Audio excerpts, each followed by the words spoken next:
السلام على سيدنا ونبينا محمد وآله الطاهرين. Are you ready? Okay. واللعنة الدائمة على أعدائهم أجمعين.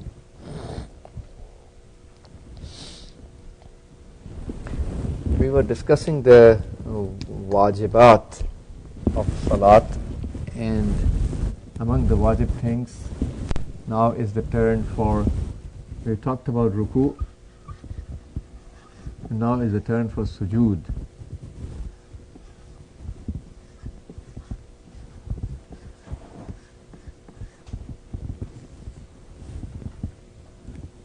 Which is prostration.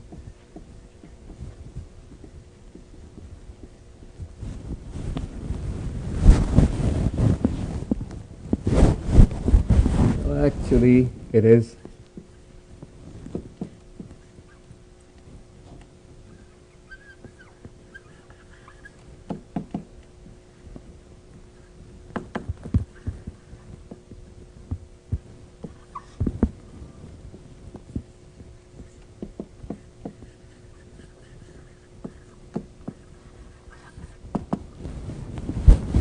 that's the definition and ta'rif of sajda,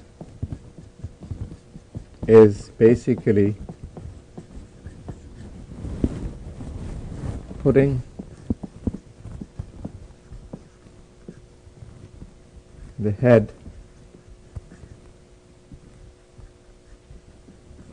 the forehead, on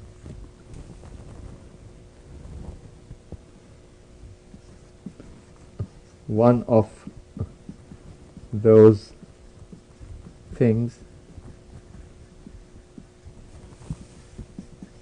upon which the sajda is correct. That's the definition of sajda. So we put our forehead on one of those things upon which the sajda is correct. Now we'll come to the point, what are those list of things? But this is the definition. This is how sajda is defined. So you put the forehead on one of those things upon which doing sajda is considered correct by the Islamic fiqh and jurisprudence. Now obviously there are several other wajibs applying during the sajda, but this is what the definition is. Now there are several separate wajibs,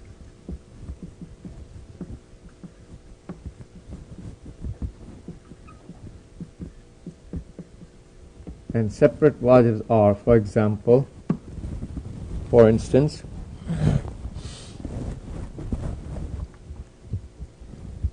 putting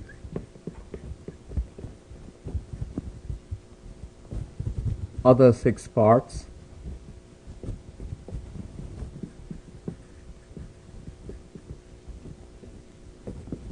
on the ground,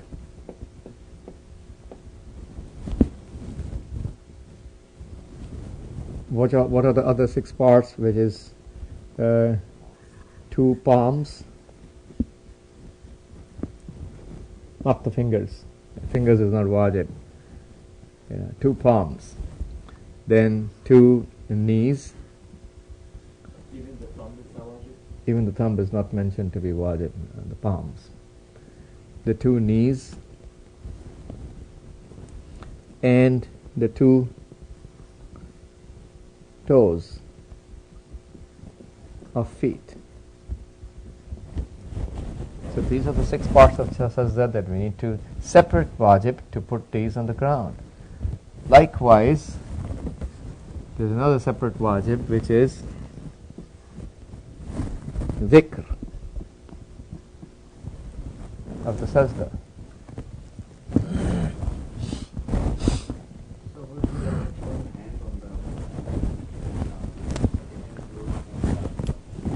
Yeah, closing the fingers is another mustahab that we do during the Salaat, we keep our fingers closed all the time.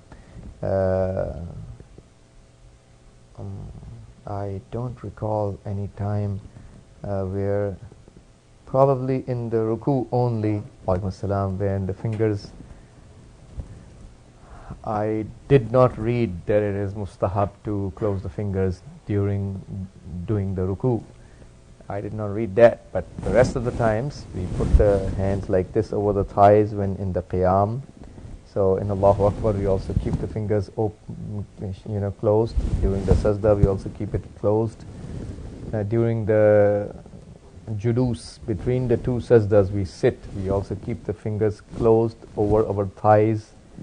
And in the qunut also we keep the fingers closed. So in all those places it is mustahab to keep the fingers closed.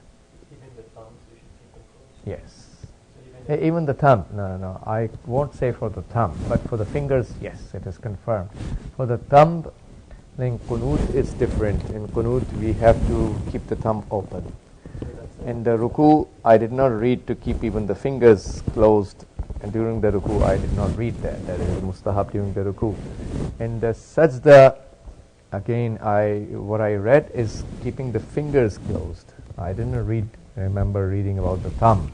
I can double check it, inshallah, because these are very kind of minor things which may not be found in the regular books of fiqh. And you have to go into the deeper books of fiqh to find these little details. We read it a long time ago, like maybe 1983. But again, It's a long time I read, so it's I don't remember honestly, but I'll double check. But I did not recall reading that joining the thumb,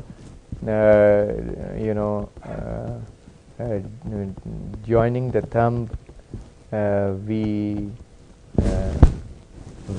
joining the thumb during the sajda, or between the two sajdas, or during the ruku is mustahab. I did not recall reading that. I will double check it. Yes. So qunut is mustahab that you do like this.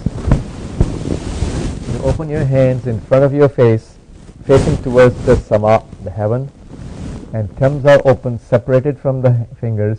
Fingers are joined, thumbs are separated, hands are open, facing towards the heaven, and it's in front of your face. This is mustahab. And you can read like this. This is also in front of your face, facing the, some people do it like this. This is also in front of your face. So, but bottom line, in front of your face, and fingers joined, and hands facing the heaven, and thumbs opened, and then you look at the palms during the qunut. This is mustahab.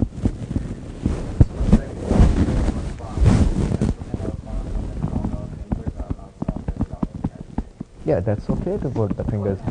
Yeah, but for some people they don't have fingers, or some people have had of theft applying on them, so they don't have the fingers any longer for the right hand. So sajda they can still do it with the palm. The wajib is to put the palm, not the fingers. You can put it. Obviously, it's natural to put it. Like toes, like it's okay if the other finger starts, but you have to. It's okay, but that's not wajib. But you have to touch the thumb. Yeah, it's not wajib. You can put all the fingers. It's up to you. But what is wajib is only the toe. And when we do the tahneet, rubbing the kafur on the 7 parts of sajda for a dead person, qunut, tahneet. So we rub the kafur on the toes of the feet. That's the part of sajda which is used. There's no istihbab in doing all these. Oh no, I did not read any istihbab about putting all the fingers. Some people cannot even put their fingers because they are smaller, it doesn't reach, so toe is wajib, that's it. And 2 palms, 2 knees, and 2 toes. This is a separate wajib. Now another separate wajib is zikr. Zikr, phrase of remembrance of Allah. Any zikr is okay in the sajda. like we studied in the ruku, any zikr equal to 3 subhanallah in the miqdar.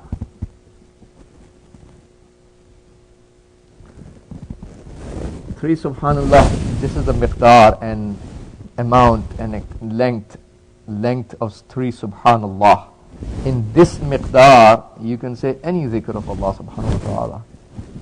If somebody says La ilaha illallah, La ilaha illallah, La ilaha illallah, and that's even bigger than subhanallah, that's okay. Isn't it right? It's okay to say that. So any zikr which is equal to 3 subhanallah in the miqdar, that's enough. But it's the if you want to choose, we choose subhanallah 3 times or subhana rabbiyal a'la wa bihamdih, or it's not and, it's or. Subhana rabbiyal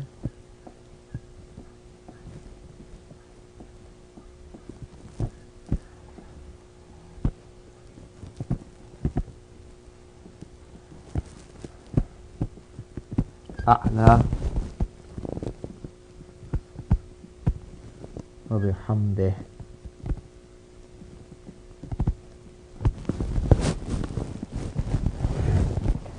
So we say Subhana Rabbil A'la wa bihamdih once or Subhanallah 3 times, one of the two, or any other zikr which is equal to 3 Subhanallah in the miqdar. So this is a separate wajib of the sajda, but you have to read the zikr. So if you did the sajda but you didn't do the zikr, you forgot, for example, your salat is not batil because you missed a wajibun ghair rukni. Zikr is wajib, but it's not the rukni wajib, it's not the pillar wajib. So if you unintentionally forgot in the sajda, your salat will not be batil. And so this is about the zikr.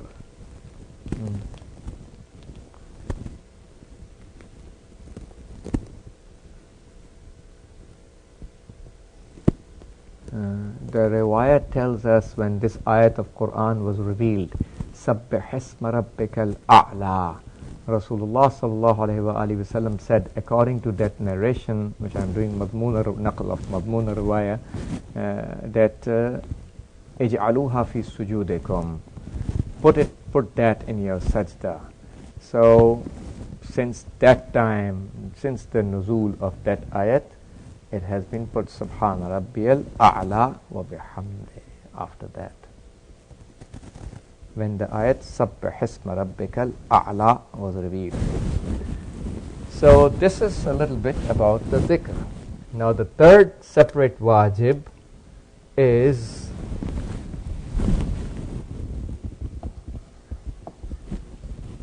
istiqrarul badan. During the sajda, the body should be stationary. Don't move. Don't do any harakat, any movement. Keep all the 7 parts without moving. Your chest, your legs, your head, your hands should not be moving when you are saying any wajib dhikr. If you want to say the dhikr, if you want to move it, stop saying the dhikr, and then you can move your hand, scratch your head, or you can give something to your baby who is crying, give it something to this, and then put the hand back and then read the dhikr. Okay? When you are moving it, don't say anything. If you move your hand during the wajib dhikr intentionally, your salat is batil. Okay? Intentionally moving the hand during the wajib amount of dhikr will make the sajda batil, which means the salat will also be batil. So suppose you move your hand and then put it back and then do the dhikr again. That's okay. The dhikr is batil. If the dhikr is batil, then salat is batil. Yes, and sajda will be batil. Sajda batil, salat will also be batil. Because but basically, suppose you just went to the sajda and then you, while saying subhanallah, and then you said subhanallah 3 more times after putting back your hand. Yeah, but That's not wajib, because that's not batil. No. If you said subhanallah and then you stop and then you move the hand, that's okay. Because you're moving the hand at the time when you're not saying any zikr. But suppose you were in the middle of subhanallah and you moved your hand. Unintentionally. Like suppose it was intentionally, but then you do 3 more subhanallah after that. So Yeah, no, but that will be a problem because during the wajib zikr, we do the wajib zikr first. So during the wajib zikr, after that we do the mustahab zikr like Allahumma salli ala Muhammad wa ala Muhammad or any other du'as that we read or Subhana Rabbiyal A'la wa bihamdihi, we want to add it further or whatever other wajib zikr you are reading. So, but first we do the wajib, then we do the mustahab, whatever mustahab zikr you want to do, we do it later. First we do the wajib zikr. So during the wajib zikr, intentionally moving your hand or your knee or your leg up, you are adjusting or you just move your toes, feet farther away, any kind of intentional movement will make the zikr batil, wajib zikr batil, and that will make the sajda batil, which will make the salat batil. So if we don't do that, we cannot do that. So if you want to do it, you stop saying it and then you scratch your head, throw something to your baby which is crying, whatever, and then you put the hand back and then start reading the wajib zikr. This is one thing about istiqrarul badan and not moving during the sajda. Another thing is that some people do the sajda in such a fast way that their forehead strikes 2 times or 3 times. That's another common issue. So in that case, the ruling says that you first of all, we should not do it. We should only do it once. If you are really fast and unintentionally your head strikes 2 times, that's because see, here is the ta'rif of sajda. Putting the forehead, jabha means forehead. Putting the forehead on one of those things on which the sajda is correct. So when you put your forehead 2 times, the ta'rif applies. These are rest of the wajib things which are separate wajibs that you have to also put your palms and also put your knees and toes. It's a separate wajib, but the ta'rif and definition applies on putting the forehead. When you put the forehead, it's said you did the sajda. Okay? So now if you put the forehead 2 times, it will be counted 2 times. If you put the forehead 3 times, it will count it 3 times. Unless if so we cannot put it 2 times intentionally or 3 times intentionally. Now if you are quick and you strike your head first and then your head is raised and then it's about to go back again. Now before it goes back again, here the ruling says, are you able to control yourself not to allow the head to go back again or not? If you are able to control yourself, you have to control yourself. Now, because one sajda you already did, why you are supposed to control yourself? Because after doing one sajda, it's wajib to do the julus, sitting. It's wajib to sit between the 2 sajdas. One sajda already happened. But you didn't do zikr. Yeah, that's unintentional negligence. That's unintentional negligence. Because you did so fast that your head raised up after striking once, it was unintentional negligence. Isn't it right? So that is accepted. Because you lost one wajib zikr, but that is a wajib ghair rukni, non-pillar, and it was unintentional. So it's not going to harm the salat. But now that the one sajda is done, because the ta'rif is now applying, ta'rif doesn't talk about touching the rest of the things, 6 things. Ta'rif only talks about putting your forehead. So when your forehead strikes, the ta'rif applies, you did the sajda. Now that you did the sajda, it is wajib on you to sit between 2 sajdas. So if you can control yourself before your forehead goes back again, you must control yourself and go and sit and then go for the second sajda. Now you lost one zikr of the first sajda, that loss was unintentional, it's not going to harm your salat. But if you are unable to control your head going so fast for the second and you do the second, then obviously basically it's unintentional, it's not in your control. But if it is in your control, it is wajib to control and not to go and do and sit and then go back and do the second sajda. other values also, but these are all also Unintentional. So non-rukni, unintentional miss Correct. of any of these is It's not going to harm the salat. So if we can control and we have to sit back, what should we do if we are in Jamaat prayer? Yeah, in Jamaat, you